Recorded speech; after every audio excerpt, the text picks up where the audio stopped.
remember one thing Allah says, whatever you have to give up for my sake.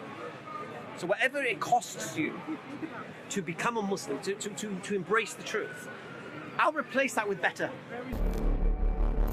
Before converting to Islam, if I lost my property, my car, something like that, it would be like devastating for me.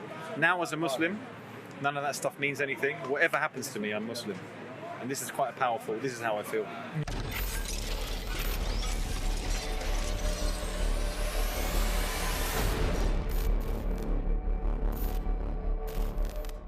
You have to face God, and to be honest, if you don't do it now, who knows what's going to happen the next day. Just because I came in a bit late, so do you actually believe that Muhammad was a messenger of God?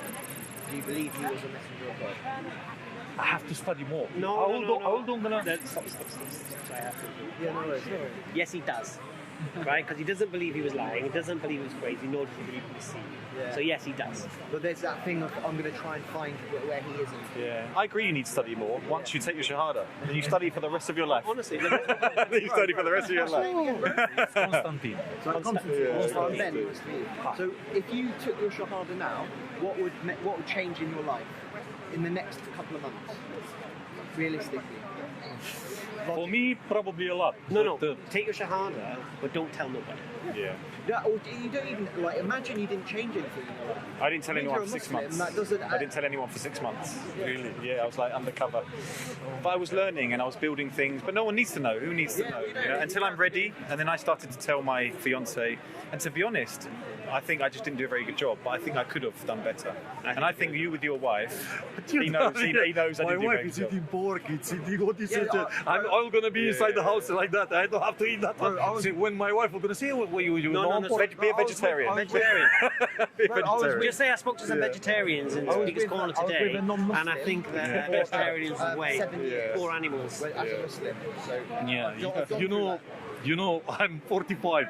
45? Yeah, 45. Why you look young? Well, thank you. And I step inside the house. Well, from today I'll do great pork and be vegetarian. My wife will say, "Well, you forget to take your pills." But I'll be honest with you, is this, I mean, I know we're joking about it, but is you eating pork or not eating pork, is that something that really is, when we're talking about it's facing funny, God? you know why? Because even in the Bible, they say, you don't have to eat pork. And somehow, it's part of the culture, part of the tradition. This brings me back to my question. So if your wife gets hit by a bus tomorrow, and dies, would you take your shahada? yeah. Because your wife, it's not an excuse no more. No one's going to worry about what you're eating anymore. See, what we do, we put these excuses in front of us to withhold the truth. And the reality is that's just what they are, excuses. And what we have to do is sometimes we have to swallow it and say, you know what, if this is true, this is true. I can accept it, and I'll learn about it, but at least I'm learning as a Muslim. Then when I'm strong enough, then I can come out and say it. You know what I'm gonna saying? do tonight? The first thing. So I'm gonna go and I'm gonna ask. I'm gonna go and ask. Listen to me. I want to do this. I'm gonna ask. Believe me. And next week I'm gonna come to tell you what's happening, because I want to be sure nothing is hiding. When I'm gonna do my pass. I want to, when they step in something, I want to be commitment. I don't want to. Do you live local? No, I live in Edgeware. In Edgeware? Yeah. I live near you. I saw your video. This is one of the. Yeah, I saw your video. I live close to you. Which video did you see? I saw so many videos. Is it I you? know. I saw the videos. Take his number. Yeah. Sorry. It might be an idea if you guys... We'll take number. I live up the road from you. he lives around the corner from you. Where? Well, I grew up in Burnt Oak. Well, I live there. Oh, so I always say Edgeware as well. You know why I saw Edgeware? You know how I say You know where? You know where the hospital community? Yeah. Well, I live there. Oh, okay. Exactly there. What a terrible area. Sorry. Edgeware. Can you edit that bit out? Yeah. No, but seriously, because it might be cool. Link up, have a coffee. My concern is if you go away and let's say things aren't, let's say it doesn't go to plan. This is the fourth time when they come here. I come for 1 month every. I feel like you're ready now, but I come on Saturday. I didn't see nobody here. See, it's only Sunday. Yeah. After that, you know who tell me that? My wife. See, you don't supposed to go on Saturday day. Saturday. You're supposed to go on Sunday. Yeah. See how you know? So he knows you're here? She knows you're here? Yeah, he knows I'm come here. Yeah. He knows I bet he don't She knows. Sorry, Yeah. my English is not That's the okay, first yeah, language. yeah. It's the second Thank one. you. Bro, Sometimes you know what I the would do if people. I was you now, though, honestly, seriously? I would take my shahada and I'd go home and say, okay, yeah, I did it. And what? If you I don't, have to go first to tell her. why? What she says no. Doesn't matter. I have to tell her first. This is what I would do. This is how I would take the shahada. I would not tell her. I would learn how to pray. I would connect with God and seek guidance from that way. Seriously. I'm telling you, bro. Just bear witness to what you believe. Start your journey. Alhamdulillah. And what comes. Remember one thing Allah says, whatever you have to give up for my sake. So whatever it costs you to become a Muslim, to embrace the truth, I'll replace that with better. So I'll give you an example. I was in a relationship of 6.5 years with my girlfriend. Okay. And we had 2 daughters. And I finally accepted Islam, and she didn't want to know me as a Muslim. I said, okay, I have to move out. I can't stay here. You don't want to marry me, is where it is. Moved out. 3.5 months later, I was in Morocco getting married. I've been married now, mashallah, over 19 years. Yeah. So there was something waiting for me better. And sometimes Allah has something in store for you. You don't know where life is going to take you, my brother. If you'd have said to me, I don't know, a month before I became a Muslim, say 2 months, because before 9/11, that you see this girl you're with now, you ain't going to be with her in 3 months' time. But what? I've been with her for 6 years, mate. Yeah. You're not going to be with her in 3 months' time. In fact, in 6 months' time, you're going to be married to somebody completely different from another country. And they're like, shut up, talking about me. And that's exactly what happened. And whatever I lost because I became a Muslim, everything was replaced. Even as far as like my Sunday pub football was replaced with Friday night football with the boys. The pub was replaced with the mosque. Friends got replaced with brothers. A girlfriend got replaced with a wife. MashaAllah, I've had 2 more daughters now, alhamdulillah. My business of finance was replaced with other halal finance. Halal business, should I say. Alhamdulillah. And it's beautiful. And then you're living a life that's so clean and pure that is only going to benefit you. And guess what happens then at this point? Your mind gets to settle. Your mind can relax. Your soul can relax. Because you're connected to your Creator. And any questions that come, you can get the answers. You're not like as a Christian, trying to scrabble in the dark. Why is the Bible reliable? Why do I believe these authors? Why do I believe Jesus was God and not God and fully God in that part? And why can't God just forgive me? Why does he need to have a sacrifice? Can't I just forgive me without killing somebody? How does that make any sense? Where's the justice of God there? Why is he punishing an innocent man? All of these things you can't answer. The beautiful thing about Islam, your mind can relax and your soul can relax. And you're honest with yourself. Because the reality is this, you came into this world alone, you're going to go alone, bro. Yeah? And when you stand in front of your Creator, you ain't going to be no one around to point to. On the day of judgment, you ain't going to care about family. We say that mothers are going to drop their children. The trauma that's coming in these kind of times. And what is it stopping you? Come on, bro. That's the reality. So I truly believe you should bear witness to what you truly believe. And be honest with yourself. And if you want to be honest with your wife, be honest with your wife. If you don't want to be honest with her... No, I have to be. I have to. Then you have to be with it. And what? Is a case of that. And what? Say to your wife, look, if you want to tell your wife, say, look, I've been to Speaker's Corner today, like you know. I spoke to that really intelligent guy, Hamza, and that guy, Jordan, was knocking around as well. Okay. And to be honest with you, I think what they're saying is true. And to be honest with you, I believe Islam is true, and I've accepted Islam. Now, I know you're going to go mental. I know you're going to be upset, but just relax. Just give it time. You see how I am. If you think that I'm some alien guy now, then if you don't want to be with me, then it's your choice. That's what I would do. I like that. That's what I would do. I will gonna go tonight and I will gonna ask her. Well, I will gonna explain to her what I will gonna do and that's it. All right. Because it is what it is. So if you go home and you tell her what she's going to do and she goes mad, you're still going to do it? No, I know how to take. All right. So I've got an idea. Let's me, you and Jordan meet up sometime in the week for a pizza or something. And we'll have this conversation after you've had your conversation. Where?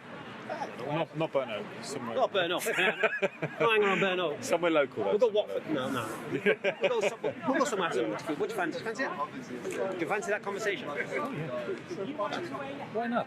Because then at least then you can't say, I've got to tell the wife first. Go and tell the wife then. No worries. I'm gonna tell her. Honestly, I'm gonna tell her. It's gonna be what it's gonna be. Inshallah. And just say, but even if you're not going to take your shahada before you tell your wife, say exactly the same things. Say, look, I'm going to do it, and you just have to see what happens, and you'll see that it's going to make me a better person. Yeah. And after that, if you still decide you don't want to be with me, but say, look, it doesn't affect you. If you want to be a Christian, be a Christian. It's not a problem. But this is about me. You know, we're in a relationship, but I'm also an individual. We're in a partnership, but I'm also myself. So I'm not asking you to be what I am, but I'm going to be what I am. And I'm not going to put any pressure on you to do anything. But please, I'd like it if you supported me in what I'm doing as my wife. So you know I don't want to eat pork or whatever. Please, don't give me pork. Yeah. Try and buy me halal chicken and such. Or even if you want to give me vegetarian food. There's some nice like turkey this. pork, turkey bacon. Oh, turkey bacon, There's bang. some nice, It's called bacon. Nice. yeah, it's turkey bacon made of this. So, yeah. Islam, before you told me the other half, Yes. then you told her. Yes. Me too. Me And too. she said to me, I embraced and just left. what? When I done, I just embraced and left. Okay, see, I give her a chance, 10 weeks. But when she asked me why I left, because we spoke about Islam indirectly, But you don't need to leave. Ah, okay. and she wasn't really. Yeah. So as it said, it's true what it says. It's about you. Yeah. But you can still wait with it. You can still stay with her. No, she embraced afterwards. Yeah. So Oh, my- should I put it in your phone? Please. Alhamdulillah. Only lasted 2 years though. Then she went back. Alhamdulillah. Because then she realised she only done it for So me. funny. I used to say Edgware as well. With Always. So we're going to link up for food. Burnt Oak's like the armpit of London. Where you live now? That's similar stories though. Not too far. Probably just like 10 miles. Well, no, not 10. I live just before Watford. Okay. You can even pick him up and bring it down to our manor. Yeah. Come to the masjid or. Yeah, come to the masjid. Can you So if you call it or. put your name, please? Yeah. That discussion with Wasim and Salim. Thank you. Not for the faint. What was your name, brother? It's Constantine. Constantine. Was that the live? Yeah, we'll meet up during the week. Yeah. But I have to, it's like you have to prepare. I have to prepare myself. It's amazing hearing your story though, where Go on. I have to make peace. Somehow I have to, too many thoughts. I have to sit in one place. And I have to. I've been where you've been, and I thought, like you, I thought I need to study for more. I need to know more, and in the end of the day, It's not about that. Okay. I'm like that. I have to escape by the worries. I have all this is coming. also I can tell how much you love your wife and things like that. And I was in this position too. I really love my fiance. Well, it's not that I love my wife, but more than that, I love my son. Yeah. I love my son. How old And is for your me, son? it's 10 and a half. And it's for me, it's everything. So I don't know. So I'm capable to lose. Yes. I don't know yes. the reaction. What is it's? I'm scared about the reaction of my wife. Yes. I'm scared to don't lose my my family. I'm scared to don't lose my. For me, up to now, my son is. And these are scary thoughts. But I fully understand when you're gonna pass away, nobody is gonna be next to you. You're gonna be alone with Almighty. I lost my little soldier girls, 3 and 4 years of age. How you cope up with that? Heartless. No, basically, it is what it was. I trusted Allah. I'll tell you a very quick story, right? There's a woman in America, she's passed away now. Her name was Armana Asilmi. And she was a kind of Baptist Christian in Bible Belt America. And she was a teacher, and she had some students who were Muslims. And she said to her husband, I don't want to teach these dirty heathens, right? And her husband said, look, if you're so concerned, why don't you preach to them Jesus and make them Christians? So she decided to do that, yeah? She decided to do that. Okay. And anyway, she ended up becoming Muslim. Right? So when she became Muslim, her husband got so angry with her, thinking she was having an affair because she's come up with these crazy ideas. And she had 3 children. And the husband wanted a divorce. Okay. And so it went to court. And, this is Bible Belt America. So the judge said, look, if you go back to the religion of your forefathers, Okay. I'll give you custody of your children. If you keep up this strange religion, I'm going to give custody to their father. And I'll let you decide.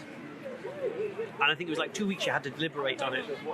Anyway, when she came back to the court, she said, I give custody of my children to Allah.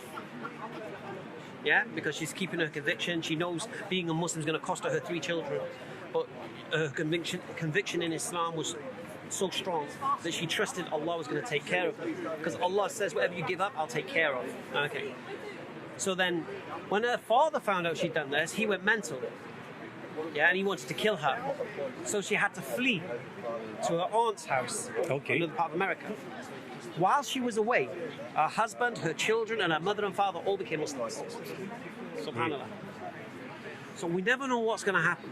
And she became one of the greatest spokeswomen for Muslim women in America. She's passed away now.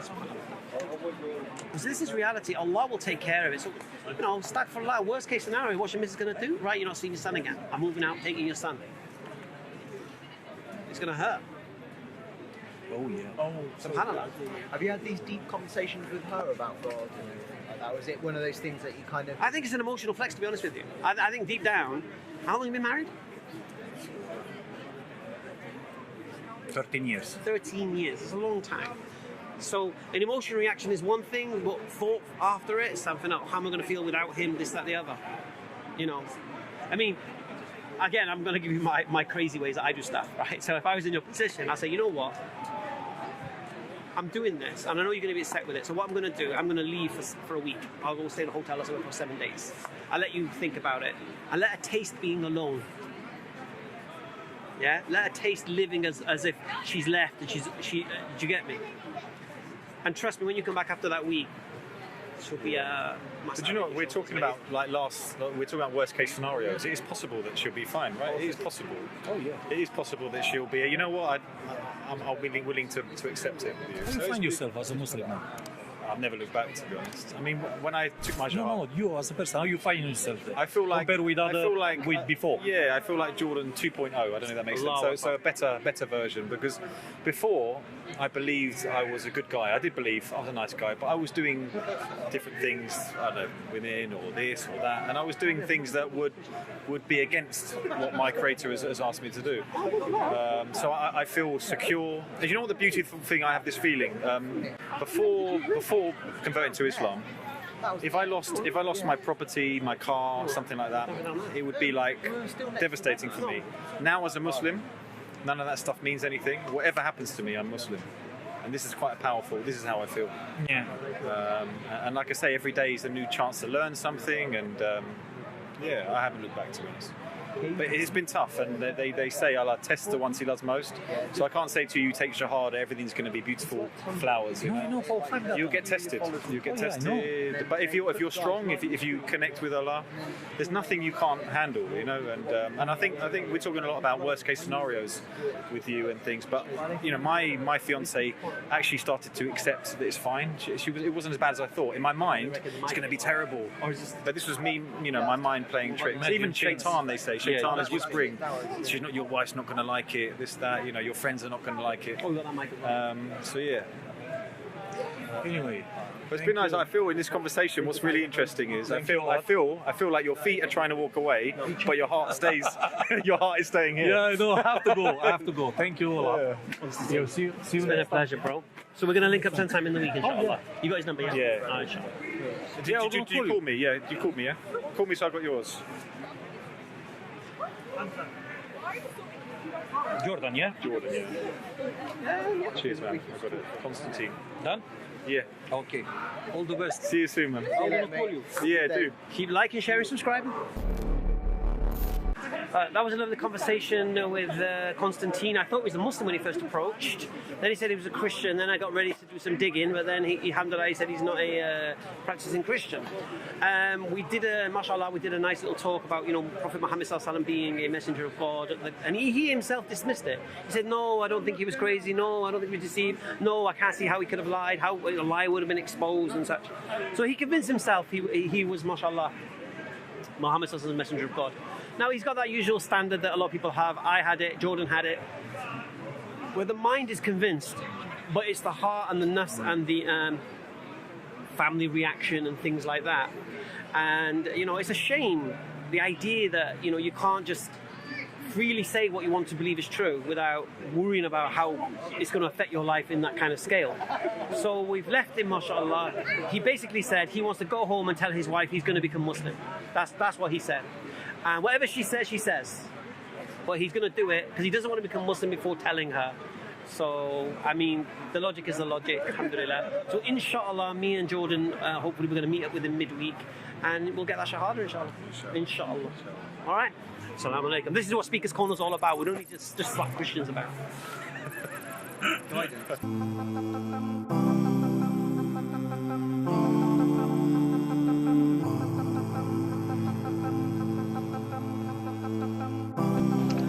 Hi Jordan, it's Constantine here. Sorry because I didn't respond.